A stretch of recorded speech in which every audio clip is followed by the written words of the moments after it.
মাননীয় মুখ্যমন্ত্ৰী ডক্টৰ হিমন্ত বিশ্ব শৰ্মা ডাঙৰীয়াই যেহেতু আজি ডিব্ৰুগড়ত তেখেতে পদাৰ্পণ হৈছে আৰু অহাকালিলৈ 26 জানুৱাৰী তেখেতে আনুষ্ঠানিকভাৱে লাহোৱাল যিখন ফ্লাইঅভাৰ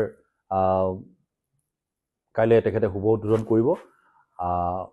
প্ৰথম কথা হ'ল যেহেতু মাননীয় মুখ্যমন্ত্ৰী মহোদয় আমি এটা অনুৰোধ জনাইছিলোঁ, বিশেষকৈ মই আজি তেখেতক আমাৰ ৱাটাৰ ৰিচোৰ্চ গেষ্ট হাউচত CM ছেক্ৰেটেৰিয়েটত তেখেতক মই সুকীয়াভাৱে লগ কৰি এটা কথা অনুৰোধ জনালোঁ যে লাহোৱালৰ প্ৰায় 150ৰো অধিক আমাৰ নিবনুৱা যুৱক জ্যেষ্ঠসকলে ইতিমধ্যে দোকান দি আছে আৰু আমাৰ এনেকুৱা বহুত আছে যে আজি লাহোৱাল কলেজখনলৈকে যোৱাৰ কাৰণে যিটো এপ্ৰ'চ ৰোড, সেই এপ্ৰ'চ ৰোডটো আমি ভাল কৰিব লাগিব। যিহেতু উজনি অসমৰ একমাত্ৰ যিহেতু বহুত পৰীক্ষা হয়, আপোনালোকে জানে, যিহেতু চৰকাৰৰ যিবিলাক নতুনকৈ মকৰলৰ কাৰণে যে নতুনকৈ চাকৰি যিবিলাক তেনেকুৱা কাৰণে তাতে পৰীক্ষাবিলাক হয় আৰু তাতে বহু দূৰ দূৰণিৰ পৰা তেনেকুৱা আমাৰ পৰীক্ষাৰ্থীসকল আহে।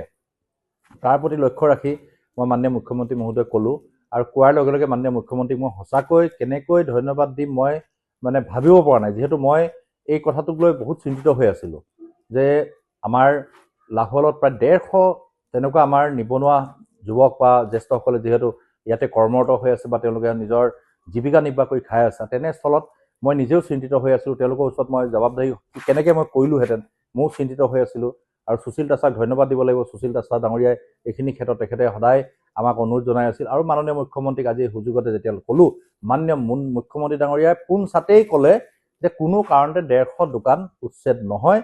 যিহেতু ইয়াৰ এলাইনমেণ্টটো আমি যদি বাগানেদি লৈ যাম বুলি কৈছে মাননীয় মুখ্যমন্ত্ৰীয়ে, লগে লগে জিলা আয়ুক্ত ডাঙৰীয়া আছিলে বিক্ৰম কোঁৱৰী ডাঙৰীয়াক লগে লগে ইনষ্ট্ৰাকশ্যন দিলে যে এইটো কোনো কাৰণতে আমাৰ দোকানখিনি ভাঙিব নালাগে, আমি বাগানৰ মাজেদি গৈ আমাৰ ফ্লাইঅভাৰখন আমাৰ নিৰ্মাণ হ'ব লাগে।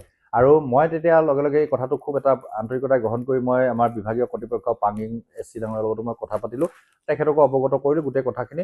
আৰু 30 তাৰিখে ইয়াত টেণ্ডাৰ আছে, টেণ্ডাৰ হৈ যাব, টেণ্ডাৰ হোৱাত কোনো আপত্তি নাই। এলাইনমেণ্টটো আমি খালি চেঞ্জ কৰি দিব লাগিব যাতে আমাৰ লাহোৱালৰ বৃহত্তৰ লাহোৱালৰ বহুত পুৰণা এখন সৰু মিনি, যদিও পৌৰসভা নহয় বা কি টাউন কমিটি নাছিল, কিন্তু এটা বিজনেছ হাব বুলি ক'ব লাগিব লাহোৱালৰ এই অঞ্চলটো।